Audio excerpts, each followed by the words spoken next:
OR Tambo Airport cash heist have been handed stiff sentences ranging between 15 and 25 years at the South Gauteng High Court. Acting Judge Mogotsi, in delivering the judgment, said the accused showed no remorse. However, there were no extenuating circumstances to impose harsher sentences on them. Accused number 1, Sibusiso Job Manisi, was given 15 years sentence. Accused number 2, Raphael Prince Dube, received 25 years, while accused number 4, Matabata France Manaka, received 20 years, while some of the suspects are still at large. 2 million rand was stolen and was not recovered. Police are still investigating the case. Defense lawyers for accused number 1 and 2 have indicated that they will appeal the sentences handed down. Well, for more on the story, we have our reporter in studio, Nozintombi Miya, to just give us an update on what occurred. Thanks very much for joining us, Nozintombi. Thank you so much for having me. Good stuff. So, a lot going on there. Some people, have not actually been brought to book for the crimes they committed. Yeah. And then there was that range of sentencing. What was the rationale behind the judge's decision? Right. So, just to give you context, a bit of background, there were initially about 8 to 9 suspects that were arrested, in particularly for this crime. However, the charges were dropped against several of the others, and eventually 4 of the accused were left.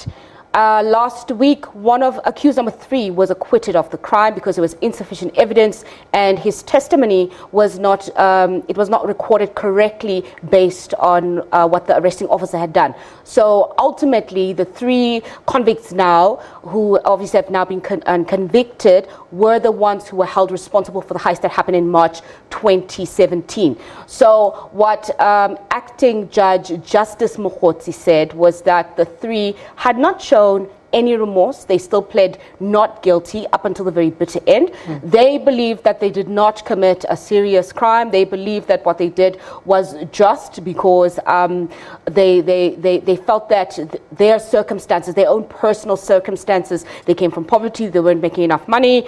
They felt that they were justified in appropriating money that didn't belong to them. So the judge then said that they had shown no remorse. However, because there were no guns used and there was nobody that was injured or hurt or killed. It was the money, the 27 bags that were taken of 20.7 million rand in banknotes from Standard Bank. And we know that that money was due to go to the United Kingdom, and it obviously didn't make its way to the United Kingdom. And that money, interestingly enough, is still at large because the rest of the suspects, police were not able to get a hold of them. They weren't able to catch them. The investigation on that sector is still continuing.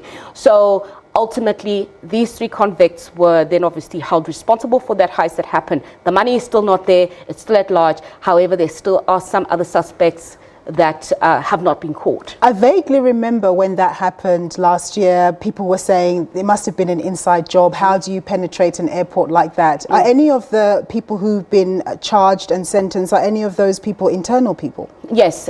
What's funny is this entire operation was not so sophisticated, and it was planned meticulously. Accused number 1 and accused number 4 were 2 security guards for the private security company that was handling the money. And they had been given cell phones by the private security guard. They were employed with the private security at that time. They were told, this is what you need to do. There's 27 bags of cash.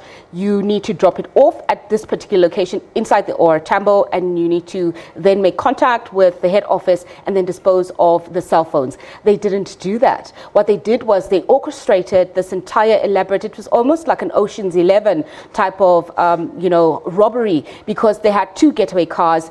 They had planned this already from December of 2016, and they had appropriated police officer uniforms. They'd appropriated a police van, and they staged themselves being robbed by their co-suspects or their the fellow robbers that they were with. and they made it seem as though they were the victims. It was only when the evidence started coming to light where police started discovering that actually the two security officers who were the victims were actually part of the masterminding of this entire operation. So that really was quite interesting when the information started coming out and when the police were then saying that really this ultimately was an inside job. More to ask, but not enough time. Thanks very much for that, Nozintombi. My colleague Nozintombi Miya, who's reporting on that cash heist sentencing earlier.